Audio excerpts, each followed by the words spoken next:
Hi everyone, and welcome back. I'm really happy you're here with us today.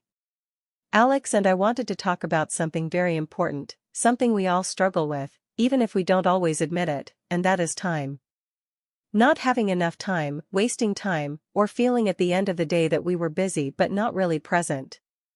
This topic is not about being perfect or productive all the time, it's about becoming more aware of how we live our days and how fast they pass without us noticing. Hi everyone, I'm glad to be here too. And honestly, this topic is very personal for me, because for a long time I felt like my days were full, but my life was empty. I was scrolling, waiting, postponing things, telling myself later again and again, and suddenly weeks passed, months passed, and nothing really changed. I wasn't lazy, but I wasn't intentional either, and that made a big difference in how I felt inside. Yes, and I think many people listening can relate to that feeling.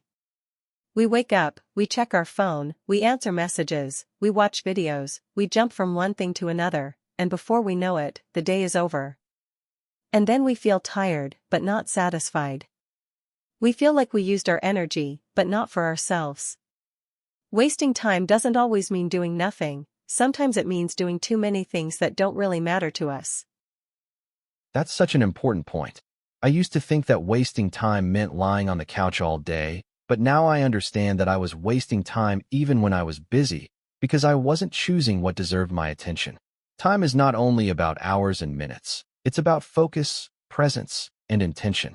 When we don't decide how to use our time, something else decides for us, usually our phone, our habits, or other people's priorities.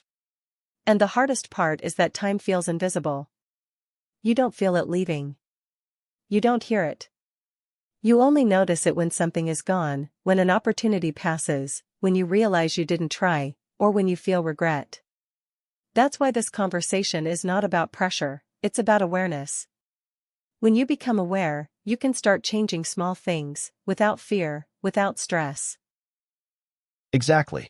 And I think many people feel guilty when they hear topics like this, but guilt doesn't help. What helps is honesty. Asking yourself simple questions like, where does my time really go? What gives me energy? What drains me? And what am I avoiding by staying busy with unimportant things?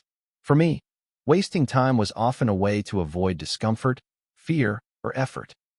That's very real. Sometimes we waste time because we are scared to start, scared to fail, or scared to face ourselves. It's easier to scroll than to think. It's easier to watch someone else's life than to build your own. But the truth is, you don't need to change everything at once. You just need to start noticing. Not judging yourself, just noticing. And that's why this topic matters so much. Because time is not renewable. You can lose money and earn it again. You can make mistakes and learn from them. But time only moves forward. When we waste time every day without realizing it, we slowly disconnect from our goals, our dreams, and even from ourselves. This conversation is here to help people reconnect, gently. Yes, gently. No pressure, no strict rules, just awareness and intention. In the next part, we'll talk more personally about how we used to waste time in our daily lives, what habits trapped us, and what small moments opened our eyes. Because change always starts with honesty. When I look back at my days, I realized that I wasted time in very quiet ways. It wasn't dramatic. It was small moments that added up. I would wake up and tell myself I would check my phone for 5 minutes, and suddenly 30 minutes were gone. Then I felt rushed, so I skipped things that mattered, like a calm breakfast or a short walk. I was always reacting instead of choosing. And the strange thing is that I didn't even enjoy that time, because scrolling didn't relax me, it just filled the silence. I relate to that so much.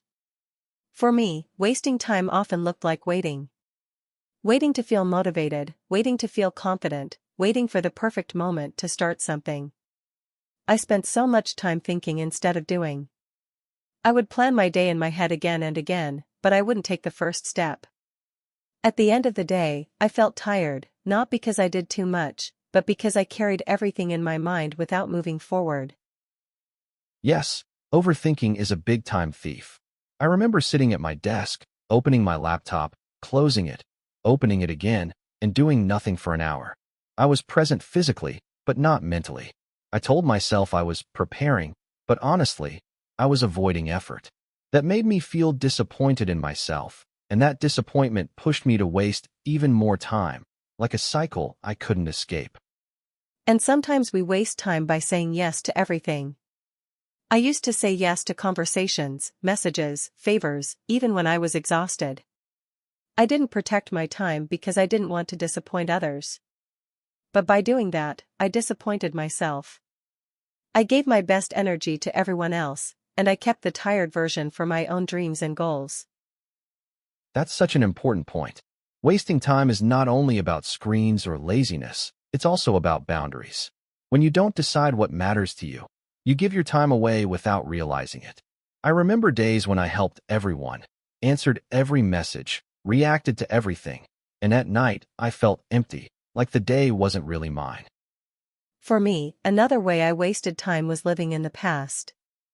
Thinking about mistakes, replaying conversations, imagining how things could have been different. I spent hours mentally somewhere else. I was present in my room, but my mind was in yesterday or last year. And while I was doing that, life was moving forward without me. I think many people don't realize that mental distraction is also a form of wasting time. When your body is in the present, but your mind is not, you lose moments you can't get back. You eat without tasting, you listen without hearing, you live without really feeling. And later you wonder why time feels like it's flying. Yes, and the sad part is that we don't notice it until we slow down. That's when we realize how many small moments we missed. But the good news is that awareness changes everything. When you see where your time goes, you already start taking it back. You don't need to be strict or perfect, just honest. Exactly. And in the next part, we'll talk about how to stop wasting time without pressure, how to build better habits gently, and how discipline can actually feel freeing instead of heavy. Because time is not here to control us, it's here to serve us. When I finally understood that I was wasting time, I thought I needed to change everything at once, but that only made me feel stressed and tired.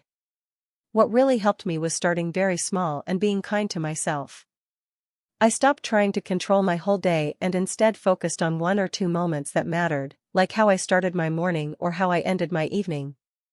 Those small choices slowly changed how I felt about my time, and I realized that discipline doesn't have to be strict or cold, it can be gentle and supportive. I had the same realization. Discipline used to sound scary to me, like rules and pressure, but now I see it as self-respect. When you choose to use your time well, you are telling yourself that your life matters. For me, discipline started with simple decisions, like choosing to do the hardest task first, or deciding to stop scrolling after a certain moment, not because someone told me to, but because I wanted to feel proud of my day. Yes, and something very important is understanding that you don't need to be productive every second. Rest is not wasting time when it helps you recover and feel alive again. The problem is not rest, the problem is unconscious rest, when you rest without intention and then feel guilty. When you choose rest, when you really rest, your time feels full instead of empty. Another thing that helped me was learning to be present. When I eat, I eat. When I work, I work. When I rest, I rest. Multitasking made me feel busy but disconnected. Presence made my days feel slower and richer. Time stopped escaping when I stopped running away from the moment I was in. And I think it's important to say this, you don't need a perfect routine to stop wasting time. You just need a few anchors in your day, small habits that bring you back to yourself. It can be a morning walk, writing a few lines, listening to something meaningful, or simply sitting in silence. These moments remind you that time is not something to fight, it's something to live. Discipline also means saying no sometimes. No to distractions. No to things that don't align with your values. No to people-pleasing. Every no is a yes to something else. When you protect your time, you protect your energy. And when you protect your energy, you start building a life that feels intentional. And if you feel like you wasted a day, or a week, or even years, please remember this, awareness is already a new beginning. You are not late. You are here now. The present moment is the only place where change can happen. Don't punish yourself for the past, use it as information, not as a sentence. Time is not your enemy. It's your companion. When you learn to walk with it instead of chasing it, life feels calmer, clearer, and more meaningful. You don't need to rush, you just need to be awake. Thank you for being here with us, for listening, and for choosing to reflect on your life and your time. If this conversation helped you, even a little, then it was worth it. Take care of yourself, and remember that your time is your life.